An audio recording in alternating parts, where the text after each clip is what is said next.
Hi tears, welcome back. எல்லாரும் எப்படி இருக்கீங்க? நல்லா இருக்கீங்களா? இன்றைக்கி நம்ம வீடியோவில் நம்ம பார்க்க போகிறது இந்த மாதிரி சேஃப்டி பின் வச்சு செய்யக்கூடிய அருமையான கொஞ்சம் டிப்புங்க தாங்க. எல்லோருமே வீடியோ ஒன்று ஃபுல்லாக ஸ்கிப் பண்ணாமல் பாருங்கள். வீடியோ பிடிச்சிருந்தா மறக்காமல் ஒன்று லைக் பண்ணுங்கள். நீங்கள் லைக் பண்ணுற டைமில் ஹைப் அப்படின்ற பட்டன் கூட எனேபிள் ஆகும். அதுவும் கூட ஒன்று ப்ரெஸ் பண்ணிட்டீங்கன்னா நிறைய பேருக்கு இந்த ஒரு வீடியோ ரீச் ஆயிரும். அப்போ வாங்க நம்ம டைம் வேஸ்ட் பண்ணாமல் நேராக வீடியோக்குள்ளே போயிடலாம். நம்ம வீட்டில் எப்போவுமே நிறைய சேஃப்டி பின் நம்ம யூஸ் பண்ணுறதுக்காக வாங்கி வைப்போம். அது கொஞ்ச நாள் கழித்து ஓப்பன் பண்ணி பார்த்தா நிறைய பின்னுங்க துரும்பு எடுத்து போயிட்டுருக்கும். அப்படி இல்லாமல் இருக்கிறதுக்காக வேண்டிட்டு கொஞ்சம் டால்கம் பவுடர் அதில் போட்டுட்டு இந்த மாதிரி நல்லா ஒன்று மிக்ஸ் பண்ணி வச்சுட்டிங்கன்னா எவ்வளோ மாதம்தான் நீங்கள் சேஃப்டி பின்னை ஸ்டோர் பண்ணி வச்சுட்டாலும் அது துரும்பு எடுக்காமல் நல்லா ஃப்ரெஷ்ஷாக நீங்கள் கடையிலேருந்து வாங்கும்போது எப்படி இருந்துச்சோ அப்படியே நீங்கள் பயன்படுத்திக்கலாம். ட்ரை பண்ணி பாருங்கள் ஃப்ரெண்ட்ஸ்.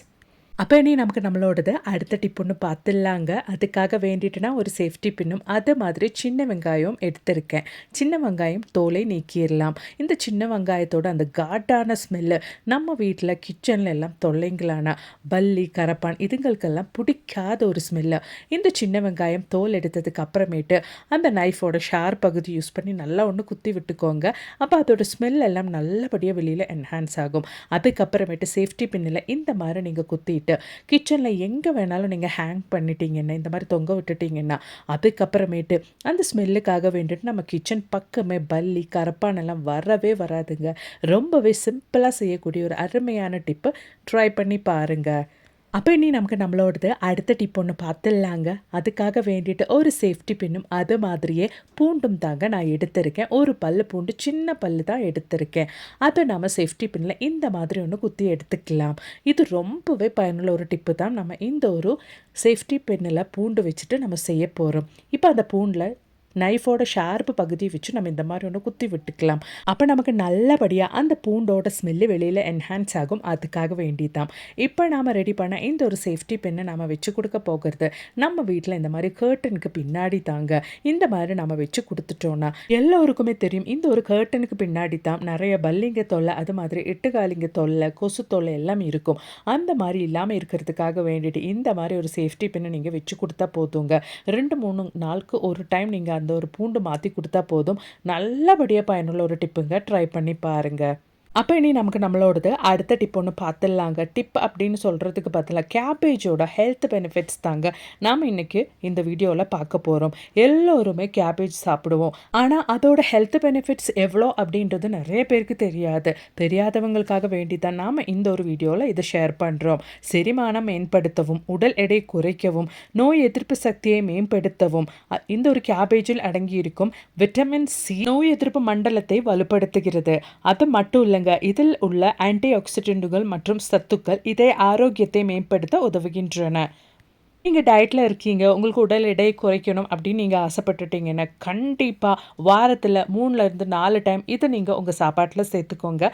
உங்களுக்கே அந்த ஒரு வித்தியாசம் தெரிய வரும். தைராய்டு பிரச்சனை இருக்கிறவங்க கேபேஜ் சாப்பிடணுன்னா டாக்டரை கன்சல்ட் பண்ணிவிட்டு சாப்பிட்டுக்கோங்க. அப்போ இனி நமக்கு நம்மளோடது அடுத்த டிப் ஒன்று பார்த்துடலாங்க. இதை மாதிரி நம்ம வீட்டில் நம்ம ஷால்ஸு துப்பட்டா அது அப்படி இல்லைன்னா சாரீ எல்லாம் நம்ம பயன்படுத்தும் போது அது குத்துறதுக்காக வேண்டிட்டு சேஃப்டி பின் யூஸ் பண்ணுவோம்.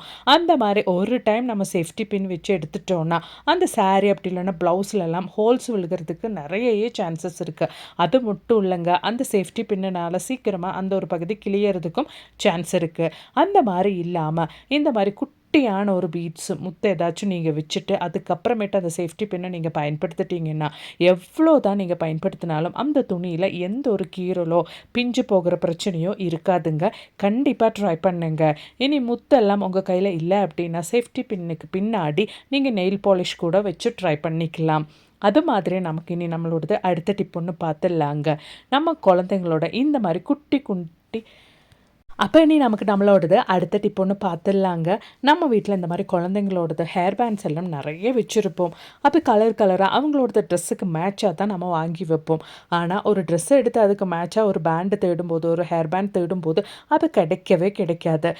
இந்த மாதிரி ஒரு சேஃப்டி பின் பயன்படுத்திட்டு நீங்கள் ஆர்கனைஸ்டாக வச்சுட்டு இருந்தீங்கன்னா அதை நீங்கள் தேடுற டைமில் கரெக்டாக ட்ரெஸ்ஸுக்கு மேட்சாக பயன்படுத்துறதுக்கு உங்களுக்கு உதவும். அது மட்டும் இல்லைங்க, நிறைய இடம் உங்களுக்கு மிச்சமாகவும் செய்யும். இந்த ஒரு டிப் உங்களுக்கு பிடிச்சிருந்தா மறக்காம ஒன்று லைக் பண்ணுங்கள். அதோடவே உங்கள் ஃப்ரெண்ட்ஸ் அண்ட் ஃபேமிலி கூட ஷேர் பண்ணி சப்போர்ட் பண்ணுங்கள் ஃப்ரெண்ட்ஸ். அப்போ இனி நமக்கு நம்மளோடது அடுத்த டிப் ஒன்று பார்த்துடலாங்க. லேடீஸ்க்கு எல்லோருக்குமே தெரியும், கிச்சனில் நம்ம வேலை செஞ்சுட்டு இருக்கும்போது அடிக்கடி அந்த ஈரத்தை துடைக்கிறதுக்காக வேண்டிட்டு ஃப்ரீக்வெண்ட்டாக நம்ம டிஷ்யூ பேப்பர் எல்லாம் எதுக்கோ ஒன்றுத்துக்கு பயன்படுத்திகிட்டே இருப்போம். அந்த மாதிரி இருக்கும்போது நீங்கள் ஒரு சேஃப்டி பின் எடுத்துகிட்டு உங்களுக்கு தேவையான டிஷ்யூ பேப்பர் இந்த மாதிரி நீங்கள் அந்த சேஃப்டி பின்னில் குத்தி எடுத்துகிட்டு கிச்சனில் எங்கேயாச்சும் ஒன்று ஹேங் பண்ணிட்டீங்கன்னா நீங்கள் யூஸ் பண்ணுற டைமில் அது உங்களுக்கு பயன்படுத்துறதுக்கு ரொம்பவே வசதியாக இருக்கும். எவ்வளோ தேவையோ அவ்வளோ மட்டும் நம்ம ஹேங் பண்ணிட்டோன்னா அது இழுத்து நமக்கு யூஸ் பண்ணுறதுக்கும் கரெக்டாக இருக்குங்க. பாருங்கள், கிச்சனில் நான் இப்படி தான் எனக்கு தேவையான டிஷ்யூ பேப்பர் எல்லாம் நான் ஹேங் பண்ணியிருக்கேன். கண்டிப்பாக நீங்களும் ட்ரை பண்ணுங்கள், பயனுள்ளதாகவே இருக்கும். அப்போ நமக்கு நம்மளோடது அடுத்த டிப் ஒன்று பார்த்துடலாங்க. அதுக்காக வேண்டிட்டு நான் குறுமிளகு தாங்க எடுத்திருக்கேன். குறுமிளகு ரொம்பவே ஹார்டாக இருந்துச்சுன்னா ஒரு 2 நிமிஷம் டைமுக்கு சுடு தண்ணியில் போட்டு நல்லா ஒன்று ஊற வச்சுக்கோங்க. அப்படி இல்லைன்னா இந்த மாதிரி ஒரு சேஃப்டி பின்னில் நீங்கள் குத்தி எடுத்துக்கோங்க. அதுக்கப்புறமேட்டு நல்லா ஒன்று நாம் இந்த மாதிரி சூடேற்றி எடுத்துடலாம். அதாவது அந்த பெப்பர் நல்லா எரிஞ்சு, ரொம்பவே எரிய வைக்க வேண்டாங்க, ஜஸ்ட் ஒன்று எரிஞ்சு அதில் நல்லபடியாக புகை வரணும். அந்த அளவுக்கு நீங்கள் அந்த ஒரு குறுமிளகை நீங்கள் எரிய வச்சுக்கோங்க. இப்போ குளிர்காலம் அப்படின்றதுனாலேயே நமக்கு எல்லோருக்குமே இருக்கிற ஒரு பிரச்சனை தான் சளி, நெஞ்சு சளி, மூக்கடைப்பு, இந்த மாதிரி பிரச்சனையெல்லாம். அந்த பிரச்சனையெல்லாம் இல்லாமல் இருக்கிறதுக்காக வேண்டிட்டு குருமிளகுலேருந்து வர இந்த ஒரு ஸ்மெல்லு நீங்கள் நல்லா இன்ஹேல் பண்ணிட்டீங்கன்னா, மூச்சு நல்லா அந்த குருமிளகோட அந்த ஒரு புகை நீங்கள் இழுத்துட்டிங்கன்னா உங்களுக்கு அந்த நெஞ்சு சளி பிரச்சனை, கோல்டு பிரச்சனை எல்லாம் ஸ்விட்ச் போட்ட மாதிரி ஸ்டாப் ஆயிருங்க. கண்டிப்பாக ட்ரை பண்ணி பாருங்கள். அப்போ இனி நமக்கு நம்மளோடது அடுத்த டிப் ஒன்று பார்த்துடலாங்க. இந்த மாதிரி நம்ம வீட்டில் இப்போ எல்லோருக்குமே, எத்தனை பேர் இருந்தாலும் எல்லோருக்குமே இப்போ மொபைல் ஃபோன் இருக்கும். அந்த மொபைல் ஃபோனுக்கு ஒரு சார்ஜரு, ஹெட்செட்டு எல்லாமே இருக்கும் இல்லைங்களா? கரெக்டான டைமுக்கு மொபைலில் சார்ஜ் பண்ணுறதுக்கு ஒரு சார்ஜர் தேடினா நமக்கு கிடைக்கவே கிடைக்காது. அந்த மாதிரி இருக்கிற பட்சத்தில் இந்த மாதிரி கரெக்டாக நம்ம ஃபோல்ட் பண்ணிவிட்டு ஒரு சேஃப்டி பின்னு நம்ம குத்தி வச்சிட்டோன்னா எல்லா சார்ஜரும் கரெக்டாக செப்பரேட்டாக நமக்கு மெயின்டைன் பண்ண முடியும். நம்ம தேவைக்கு அதை எடுத்து பயன்படுத்துறதுக்கும் நமக்கு கரெக்டாக இருக்கும். அது மட்டும் இல்லைங்க, இடவும் நம்ம மிச்சப்படுத்திக்கலாம். ரொம்பவே சுலபமாக செய்யக்கூடிய ஒரு டிப்புங்க. கண்டிப்பாக ட்ரை பண்ணி பாருங்கள். அப்போ இனி நமக்கு நம்மளோடது அடுத்த டிப் ஒன்று பார்த்துடலாங்க. கிலோ கணக்கில் பூண்டு வாங்கினாலும் கையே வலிக்காமல், கத்தியே பயன்படுத்தாமல் இந்த மாதிரி சேஃப்டி பின் யூஸ் பண்ணி அழகாக நீங்கள் தோல் எடுத்துடலாங்க. இந்த மாதிரி நாம் பூண்டு தோல் எடுக்கும்போது நம்ம கை எரியாதுங்க. விரல் நெக பகுதியிலலாம் நமக்கு எரிச்சல் எடுக்கவே எடுக்காது. குழந்தைங்க கிட்ட கூட ஒரு விளையாட்டு மாதிரி டிவி பார்த்துட்டு இந்த பூண்டெல்லாம் ஒரு சேஃப்டி பின் வச்சு உரிக்க கொடுத்துட்டிங்கன்னா அவங்களே ஒரு விளையாட்டு மாதிரி இது உரிச்சு கொடுத்துருவாங்கங்க. ரொம்பவே பயனுள்ள ஒரு டிப்பு. நீங்களும் ட்ரை பண்ணி பாருங்கள் ஃப்ரெண்ட்ஸ். அப்போ இனி நமக்கு நம்மளோடது அடுத்த டிப் ஒன்று பார்த்துடலாங்க. நம்ம வீட்டில் சில டைம் நம்ம கேஸ் எல்லாம் பற்ற வைக்கும்போது பர்னரில் ப்ராப்பராக அந்த ஒரு ஃப்ளேம் வரவே வராது. நெருப்பு கரெக்டாக எரியவே எரியாது.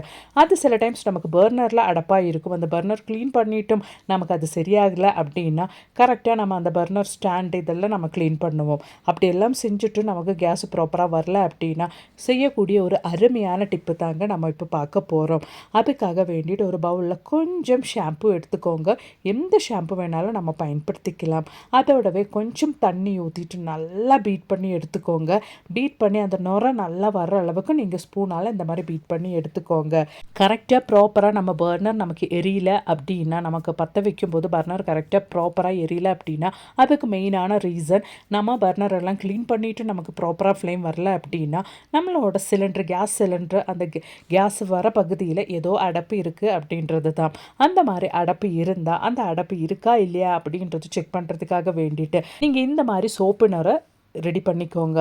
அந்த மாதிரி சோப்புனரை ரெடி பண்ணுறதுக்கு அப்புறமேட்டு நம்மளோடது சிலிண்டரோட இந்த ஒரு பகுதி, அதாவது வாசர் இருக்கிற பகுதியில் நம்ம அந்த ஒரு நுரை ஊற்றிட்டோன்னா தண்ணியே இல்லாமல் கரெக்டாக அந்த சோப்பு நுரை மட்டும் நீங்கள் ஊற்றிடணும். அப்போ நமக்கு அடப்பு இருந்தால் கண்டிப்பாக அந்த கேஸு லீக் ஆகி ரொம்ப உங்களுக்கு வெளியில் வரும். ஸோ அதனால தான் உங்களுக்கு ப்ராப்பராக கேஸு வெளியில் வராமல் உங்களுக்கு அந்த பர்னரும் ப்ராப்பராக எரியாமல் இருக்கும். அடப்பு இல்லை அப்படின்னா கரெக்டாக இருக்குங்க. அதாவது அந்த நுரை வெளியில் வராது. உங்களுக்கு அடப்பு இருந்தால் அந்த நுரை அப்படியே தள்ளி வெளியில் வந்துடும், அந்த கேஸு வெளியில் வர்றதுனால. கண்டிப்பாக இந்த ஒரு டிப்பு உங்களுக்கு பயனுள்ளதாகவே இருக்குங்க. இந்த மாதிரி சின்ன சின்ன டிப்பெல்லாம் நம்ம தெரிஞ்சு வச்சிட்டோன்னா அனாவசியமாக நமக்கு கேஸ் வேஸ்ட் ஆகாமல் 1 மாதம் இல்லைன்னா 2 மாதம் நம்ம பயன்படுத்துகிற கேஸை 4 மாதம் வரைக்குமே நம்ம பயன்படுத்திக்கலாங்க. ஆனால் ரொம்பவே நம்ம கேர்ஃபுல்லாக தான் இந்த மாதிரி வேலையெல்லாம் நம்ம செய்யணும். இதெல்லாம் உங்களுக்கு தெரியல அப்படின்னா கேஸ் ஏஜென்சிக்கிட்ட சொன்னால் அவங்களே வந்து இதெல்லாம் செக் பண்ணி கொடுத்துருவாங்க.